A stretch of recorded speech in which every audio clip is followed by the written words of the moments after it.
우리 인생에 있어서 가장 역설적인 진리 중에 하나는 우리 인생의 장애물이라고 내가 판단했는 그 상황과 문제들이 종종 우리에게 있어서 축복과 내 영적 성장의 기회가 된다는 사실입니다.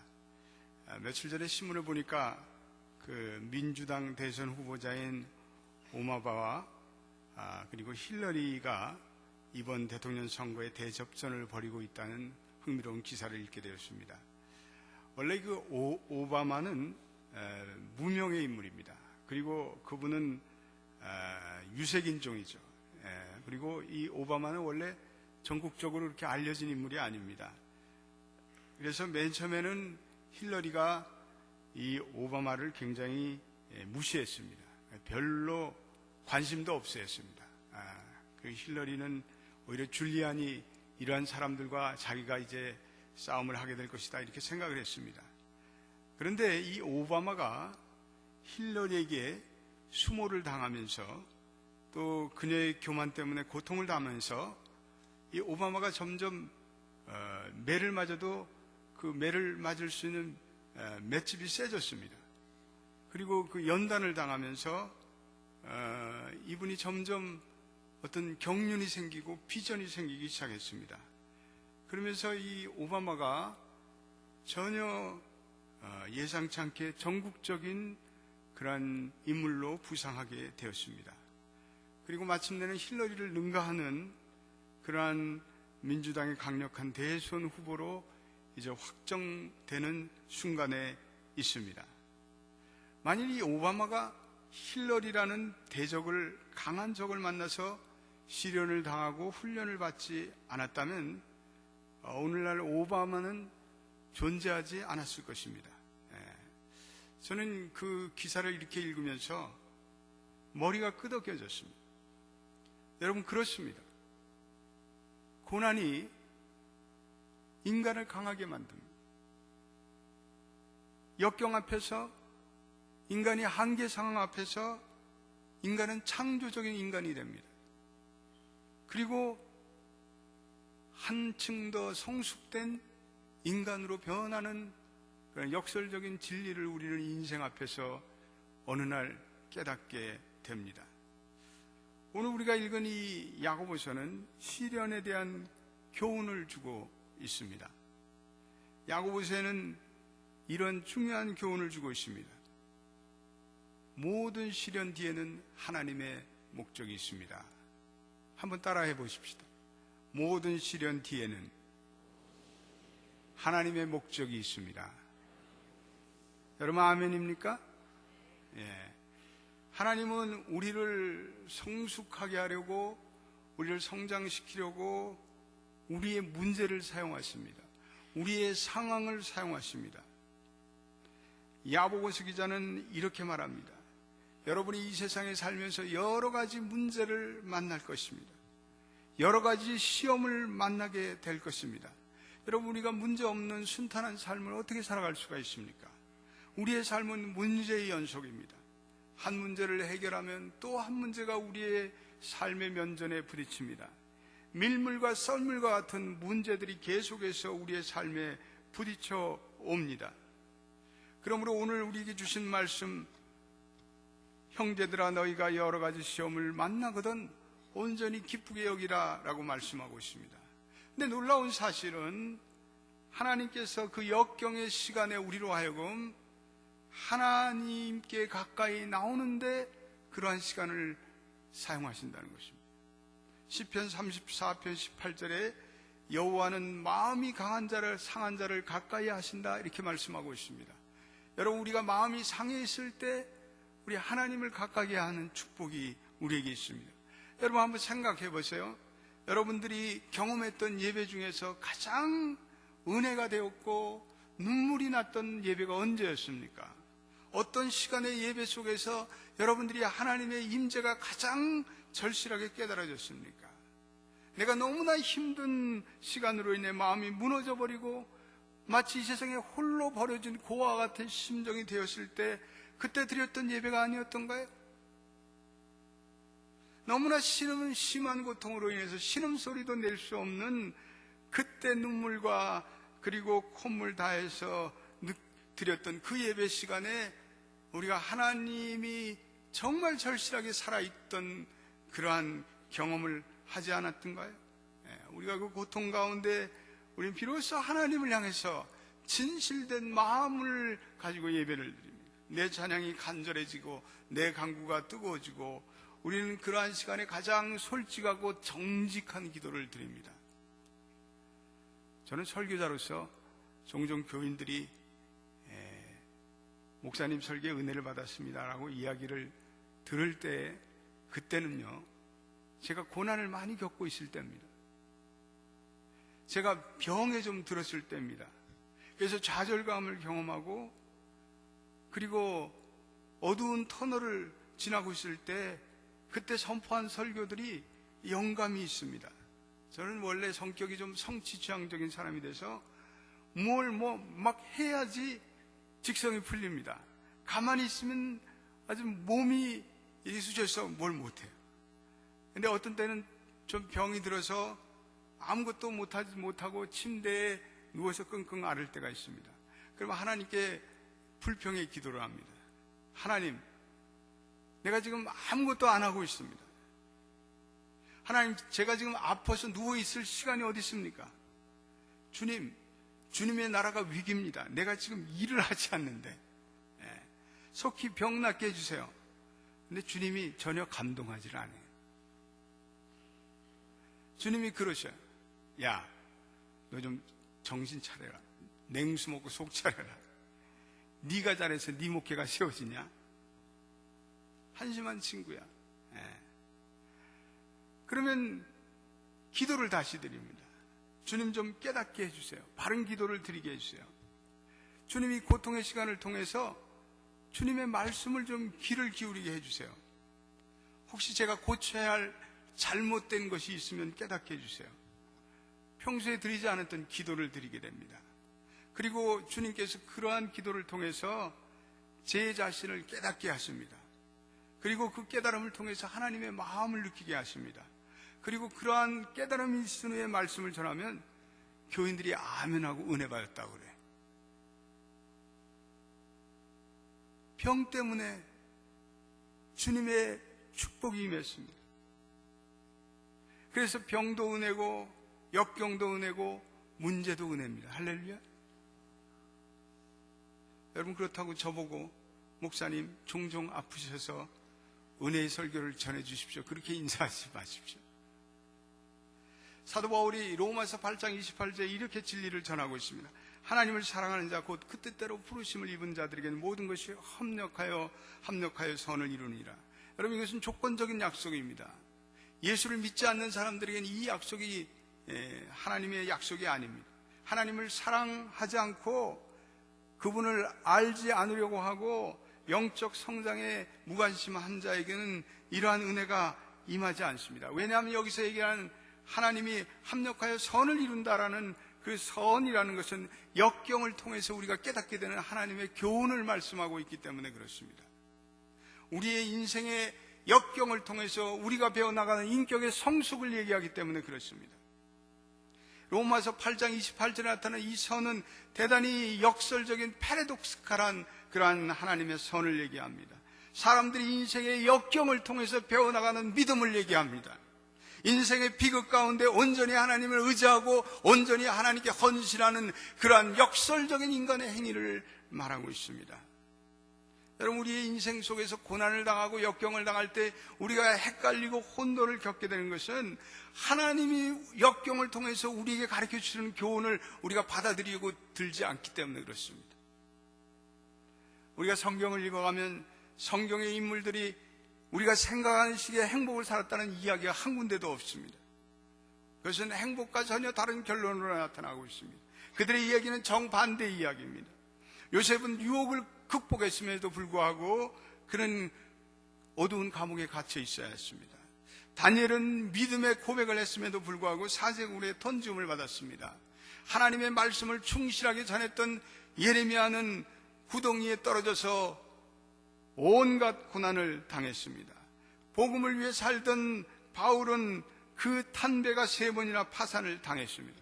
하나님이 그들의 문제를 막을 수도 있었습니다. 그러나 그분은 그들에게 그러한 문제가 일어나는 것을 하나님께서는 오히려 허용하셨습니다. 그리고 그 사람들은 예전보다 훨씬 더 믿음이 좋아졌습니다. 그리고 더욱더 하나님을 가까이 하였습니다. 문제와 역경들은 우리로 하여금 하나님을 더욱더 바라보게 만듭니다. 우리 자신보다 하나님을 더욱더 의지하게 만듭니다. 그래서 바울은 고린도후서 1장 8절로 9절에서 우리가 감당하기 어려운 환난을 당해 삶의 소망조차 없었습니다. 마음속에는 사망 선고를 받았다는 느낌이 있었습니다. 그러나 이렇게 된 것은 우리 자신을 의지하지 않고 죽은 자를 살리신 하나님만을 온전히 의지하게 하기 위해서입니다 라고 말씀하고 있습니다. 여러분, 우리는 우리의 인생의 역경과 위기를 통해서 우리 놀라운 진리를 확신합니다. 이러한 것입니다. 그렇다, 하나님만 있으면 돼. 내가 가진 것이 하나님밖에 없구나. 여러분, 그런 체험을 해본 적이 있습니까? 그런 고백이 여러분들에게 있은 적이 있었어요? 예? 나는 이제 이 정도면 만족하다, 잘 살고 있다, 문제가 없다. 그런 시간엔 절대로 그런 고백이 나오지 않습니다. 그러나 불같은 연단과 역경의 시간 속에서 가만히 보면 내 주변에 아무도 나를 도와주는 사람 아무도 없습니다. 오로지 하나님만 계셔요. 그래서 눈물이 납니다. 그건 감사의 눈물입니다. 배신과 배반의 눈물이 아닌 감사의 눈물입니다. 우리가 재난과 우리가 파산의 시간에 비로소 깨닫는 것은 내가 가진 것은 하나님밖에 없구나. 우리 그것을 깨달아요. 여러분, 이 시간에 이런 질문을 던져봅니다. 하나님께서 하나님의 자녀들이 행복하게 되는 것에 대해서 어떠한 생각을 가지고 계실 것 같아요? 여러분, 사람들이 생각하는 행복은 보통 다 이런 것입니다. 문제가 없고 안락하고 편안한 것, 그거 행복이라고 생각해요, 우리는요. 그리고 사람들은 하나님이 정의하는 행복도 그저 인간의 마음이 편안해지는 그런 것이라고 쉽게 정의합니다. 여러분, 하나님이 원하시는 행복이 그런 것일까요? 하나님이 원하시는 행복이 무엇입니까? 하나님이 원하시는 행복은 하나님의 자녀들이 계속해서 성장하는 것을 원하십니다. 그런데 그 성장은 그냥 성장이 이루어지지 않습니다. 하나님께서 원하시는 행복이 우리로 하여금 성숙하게 하는데, 에베소서 4장 14절로부터 15절에 이렇게 말씀하고 있습니다. 우리 화면에 한번 나온 말씀 한번 같이 읽어보도록 하겠습니다. 시작. 이는 우리가 이제부터 어린아이가 되지 아니하여 사람의 기술과 간사한 유혹에 빠져 모든 교훈의 풍조에 밀려 요동치 않게 하려 함이라. 오직 사랑 안에서 참된 것을 하여 범사에 그에게까지 자랄지니라. 그는 머리니 곧 그리스도시라. 여러분, 영적 성장에 무관심한 그리스도인들은 시련에 처할 때마다 혼란이 많습니다. 그들은 감정적인 혼란을 경험합니다. 그리고 하나님, why me? 왜 하나님 하필 내게만 이런 고통을 줍니까? 하나님을 원망합니다. 하나님을 향해서 독한 마음을 품습니다. 도끼가 생겨요.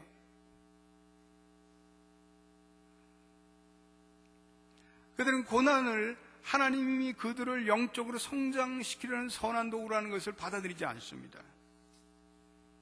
하나님께서 아무 목적도 없이 그들에게 가하는 일종의 고문이라고 생각합니다. 톨추라고 생각합니다. 여러분, 우리가 시련을 극복하는 우리의 태도는 일종의 관점의 문제이며 우리는 우선순위의 문제입니다. 자기의 우선순위를 늘 편한 것, 늘 경제적으로 안락한 것, 그리고 자기의 쾌락적인 삶에 두는 사람은 역경을 처할 때마다 그 역경을 잘 극복하지 못합니다. 역경을 하나님의 계획을 실현하는 수단으로 받아들이지 않기 때문에 그렇습니다. 오히려 장애물로 생각합니다. 그러나 역경은 우리로 하여금 우리의 인생 속에서 무엇이 가장 중요하고 무엇이 하찮은가, 우리의 우선순위를 정리하게 해줍니다. 우리는 역경 가운데 비로소 이런 우선순위를 정리합니다. 지난해 저는 모친을 여의면서 하나님께서 제 인생의 우선순위를 새롭게 설정해 주셨어요. 제가 섬기는 이 교회, 이 목회, 연합장로교회를 잘 섬기는 것, 제 인생의 가장 우선순위죠. 그리고 하나님께서 네 여력을 다해서 네가 이제는 앞으로 네 삶 다하는 날까지 전 세계를 다니면서 목회자들을 좀 훈련시켜라. 그리고 목회자들에게 그 사역의 비전을 줘라. 그 리더십의 훈련으로 네가 좀 다니면서 그런 일을 하라. 선교와 리더십이 어울려지는 그러한 사역을 하게 하라. 하나님이 제게 그런 비전을 주셨어요. 오늘 우리가 읽은 야고보서 1장 2절 말씀에 우리가 역경을 대처하는 하나님의 중요한 교훈을 얘기하고 있습니다. 여러분, 야고보서 1장 2절 한번 우리 읽어보겠습니다. 같이 읽어보겠습니다. 시작. 내 형제들아, 너희가 여러 가지 시험을 막거든 온전히 기쁘게 여기라. 3절. 이는 너희의 믿음의 시련이 인내를 만들어내는 줄 너희가 알미라. 우리가 시험을 당할 때 기뻐해야 된다. 어떻게 생각하면 이 야고보의 말이 분별력이 없는 말처럼 들립니다.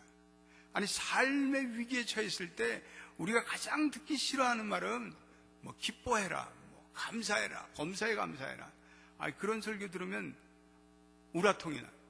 목사님, 내가 지금 전혀 기뻐할 마음이 아닌데, 기도하면서도 하나님, 나 기뻐할 심정이 아니에요. 여러분, 이 말씀을 오해하지 마십시오. 오늘 야고보가 우리에게 말씀하는 것은 시험 때문에 기뻐하라는 말이 아니에요. 시험 그 자체로 우리가 기뻐해야 할 이유가 뭐가 있습니까? 시험은 괴로운 거예요. 우리가 어떤 일이 잘못되어 가는데 주님을 찬양합시다, 주님을 기뻐하십시다 말한다면 속으로, 야, 웃기지 마라, 너나 기뻐해, 너나. 나는 지금 부글부글 끓는데 뭘 기뻐해? 우리는 우리 마음을 속이면서 위장해서 기뻐하고 그러고 싶지 않습니다. 그러나 오늘 야고보가 우리가 역경 가운데 기뻐해야 할 이유는 시험 그 자체 때문이 아니라 그 시험이 우리에게 믿음의 진보를 가져다 주기 때문에 그렇다고 얘기합니다. 오늘 그것이 3절의 말씀입니다. 너희 믿음의 시련이 인내를 만들어갑니다. 인내를 온전히 이룬다.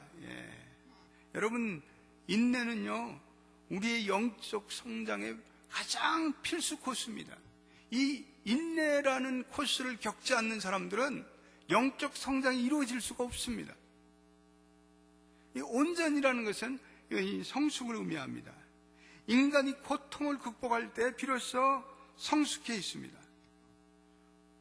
오랜 질병의 사투를 겪고 난 사람들이 보면 아주 성숙해 있습니다.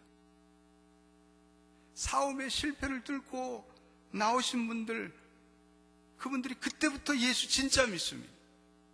진짜로 믿습니다. 그전에 가짜였어요. 근데 치열한 인생의 재난을 겪고 나서부터 진짜 예수 믿어.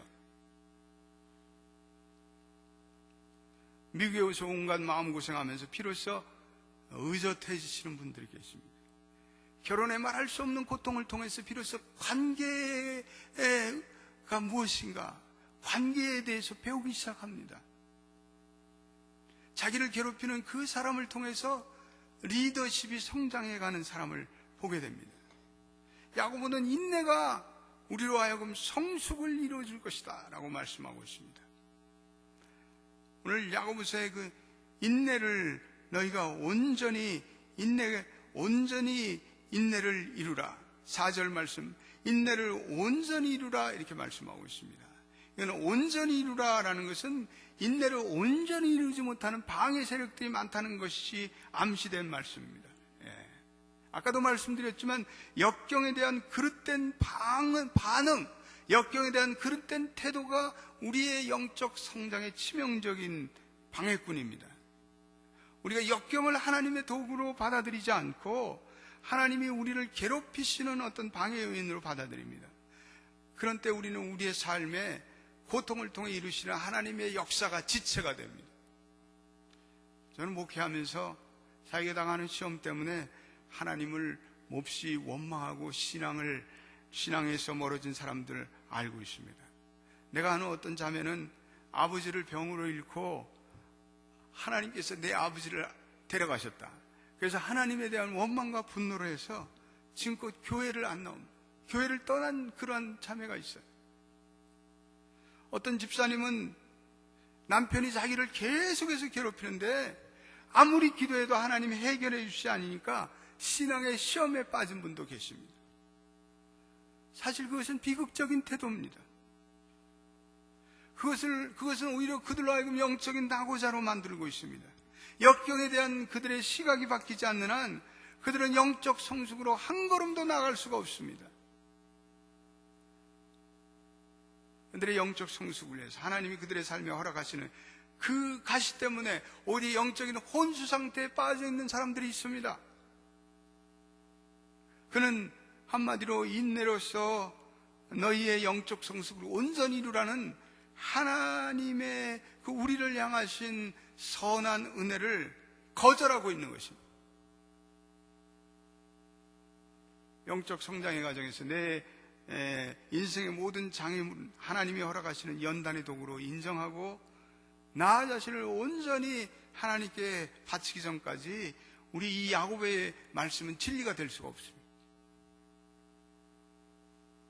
저는 설교를 하면서 이런 말씀을 증거할 때마다 이 영적 성장과 시련의 연관성에 대해서 숱하게 묵상하게 됩니다. 저 자신도 많은 인생의 시련 앞에서 도대체 영적 성장과 시련이 무슨 상관이 있는가? 과거에는 지식적으로 알고 있을 때도 있었습니다. 근데 실제로 이 교훈을 마음으로 받아들이고 아멘 하기까지는 저 자신도 많은 어려움이 있었습니다.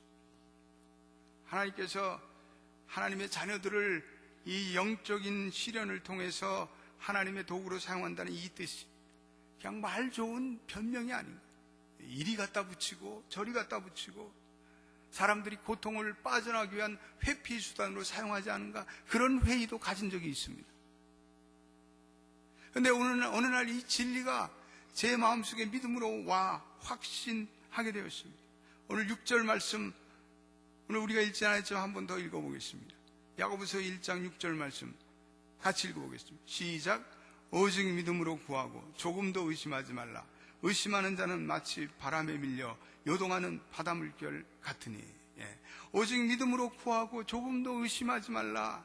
야고보가 이 말씀에 언급하고 있는 것은 사람들마다 인생의 역경 속에서 그것을 하나님의 훈련의 도구로 받아들이기가 쉽지 않다는 것을 말씀해 주고 있습니다.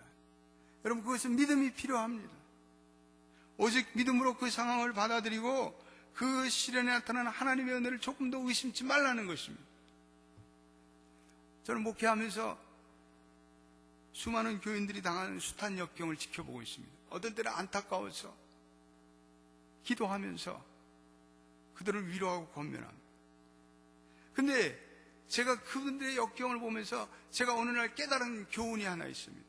그것은 역경의 터널을 지날 때 믿음이 있는 분과 없는 분이 상당한 그 모습의 차이가 있다는 것을 발견하게 되었습니다.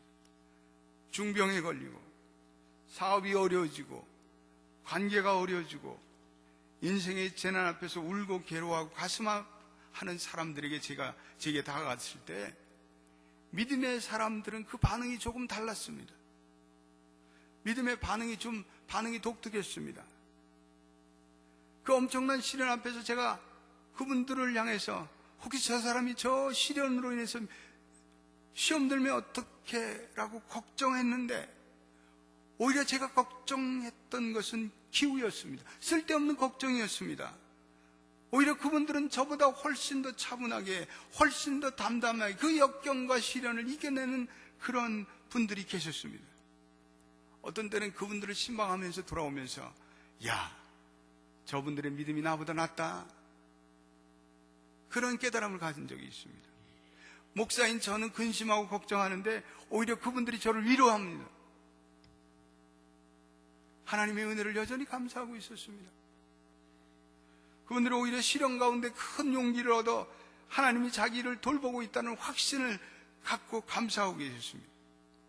질병으로 인해 죽음 직전의 순간에도 하나님을 찬양하고 하나님을 감사하며 자기 인생을 담담히 정리하는 그분들의 모습을 보면서 시련의 또 다른 의미를 깨닫게 되었습니다. 어떤 분들은 사업의 파산에서 가게를 닫으면서 제게 폐업 예배를 요청했습니다. 어떤 분들은 외아들을 잃고 나서 오히려 자기의 남은 인생을 하나님께 선교를 드리는 그런 분도 만나게 되었습니다.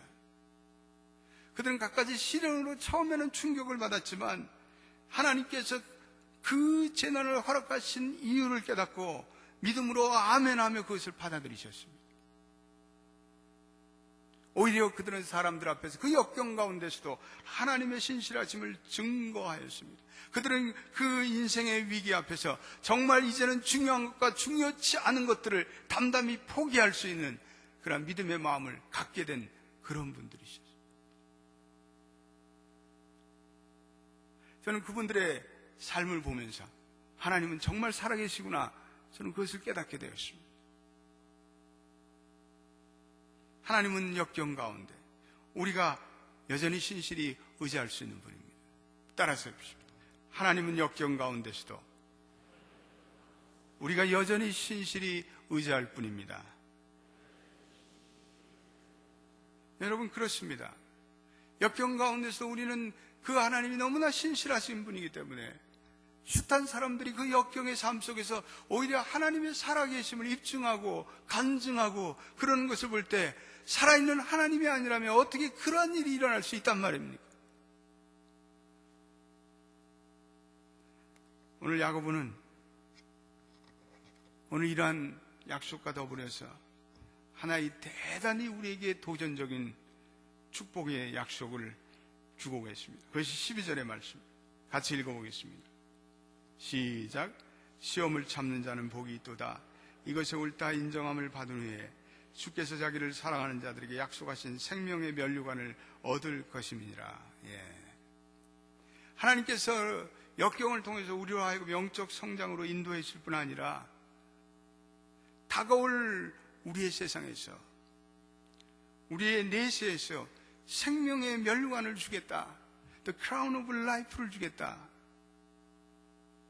하나님께서 우리가 고통을 참기 위해서 우리가 치료할 숱한 고통, 그 고통의 눈물을 잘 알고 계십니다. 그리고 하나님께서 우리가 역경에 처했을 때 우리가 치료할 희생을 잘 알고 계십니다. 그래서 그분이 시험을 참는 자들을 위해서 시험을 참으면서도, 그리고 오늘 본문 말씀과 같이 하나님의 사랑, 자기를 하나님을 사랑하는 자들을 위해서 특별한 상급을 준비해 주는데, 그것이 오늘 우리가 읽은 약속하신 생명의 면류관입니다. 약속하신 생명의 면류관, 그 내용이 무엇일까? 우리 이 땅에 살아가기 때문에 잘 모릅니다. 아마 우리가 죽어서 내세가 알겠죠. 그 생명의 면류관이 무엇인지. 아주 특별한 선물이 될 것입니다. 우리가 도저히 상상치 못하는 그러한 상급이 예비되어 있습니다. 오늘 이러한 상급은 오늘 12절 말씀과 같이 시험을 참는 자, 그래서 하나님의 인정하심을 받은 자, 그리고 하나님을 사랑하는 자에게 이 생명의 면류관이 주어질 것이라고 말씀하고 있습니다. 지금 이 시간 여러분과 저는 역경을 인내하고 있습니다. 아니면 역경에 화를 내고 있습니까? 아니면 역경에 그분을 원망하고 계십니까? 아니면 역경에 그분께 감사하고 있습니까? 하나님께서는 역경을 통해서 우리를 성숙하기를 원하십니다. 하나님의 궁극적인 목적은 우리로 하여금 그리스도의 형상까지 자라나기 위함이라 말씀하고 있습니다. 그렇습니다. 역경은 하나님의 목적을 성취해간 하나님의 영광의 도구입니다. 역경 가운데 하나님을 온전히 의지하십시오. 역경에 분노하고 역경에 실망하는 것은 오히려 우리의 인생 속에서 슬픔과 혼란을 가중시킬 따름입니다. 주님, 이렇게 기도하게 되기를 원합니다. 주님, 이 역경을 통해서 제 삶의 선한 열매를 일으키기를 확신합니다. 주님, 그러므로 내 영혼이 기뻐하게 하옵소서. 그러므로 내 마음이 평안하게 하옵소서. 그럴 때 역경으로 인한 우리의 영적 성장이 시작될 것입니다. 기도하겠습니다. 하나님,